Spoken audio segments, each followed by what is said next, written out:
हरि स्वामी की कथा। किए गए कर्मों का फल अवश्य भोगना पड़ता है।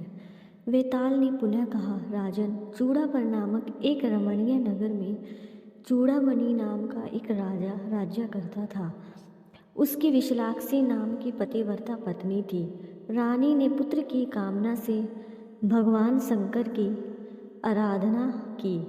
उनकी कृपा से उसे कामदेव के समान एक सुंदर पुत्र प्राप्त हुआ, जो देवताओं के अंश से संभूत था। उसका नाम रखा गया हरिस्वामी। सभी संपत्तियों से समन्वित वह हरिस्वामी पृथ्वी पर देवता के समान सुख भोगने लगा। देवल मुनि के शाप से एक देवांगना मानुषी रूप में रूप लावण्य का नाम से उत्पन्न होकर राजकुमार हरिस्वामी की पत्नी हुई। एक समय वह सुंदरी अपने प्रासाद में आनंद पूर्वक शैया पर शयन कर रही थी। उसी समय शुक्ल नाम का एक गंधर्व आया और उसने प्रगाढ़ निद्रा में निमग्न उस रानी का अपहरण कर लिया। जब हरिस्वामी उठा तब अपनी पत्नी को न देखकर उसे ढूंढने लगा। उसके न मिलने पर वह व्याकुल हो गया और नगर छोड़कर वन में चला गया तथा सभी विषयों का परित्याग कर एकमात्र भगवान श्री हरि के ध्यान में लीन हो गया और भिक्षावृत्ति का आश्रय ग्रहण कर सन्यासी हो गया। एक दिन वह सन्यासी राजा हरिस्वामी भिक्षा मांगने के लिए एक ब्राह्मण के घर आया और ब्राह्मण ने प्रसन्नतापूर्वक खीर बनाकर उसको दी। खीर का पात्र लेकर वह वहाँ से स्नान करने चला गया।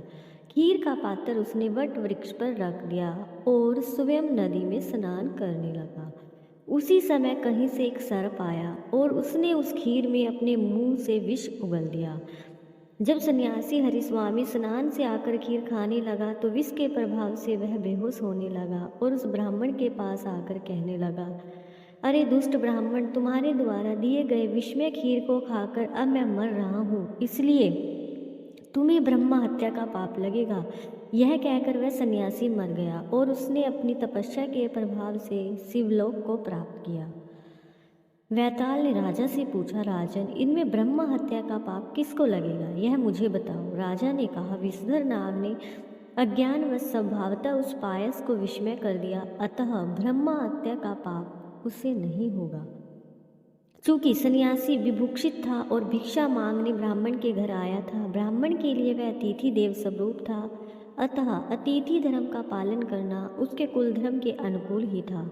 उसने श्रद्धा से खीर बनाकर सन्यासी को निवेदित किया।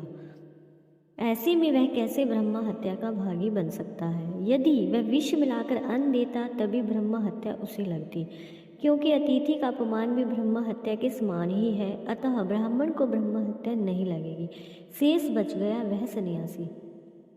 क्योंकि अपने किए गए शुभ कर्म का फल अवश्य भोगना पड़ता है, अतः वह सन्यासी अपने किसी जन्मांतरीय कर्मवश काल की प्रेरणा से स्वतः ही मरा। उसकी मृत्यु स्वाभाविक रूप से ही हुई, इसमें किसी का दोष नहीं। पायस का भोजन करना तो मरने में केवल निमित्त मात्र ही था, अतः उसे भी ब्रह्म हत्या नहीं लगेगी। इस प्रकार इन तीनों में किसी को भी ब्रह्म हत्या नहीं लगेगी।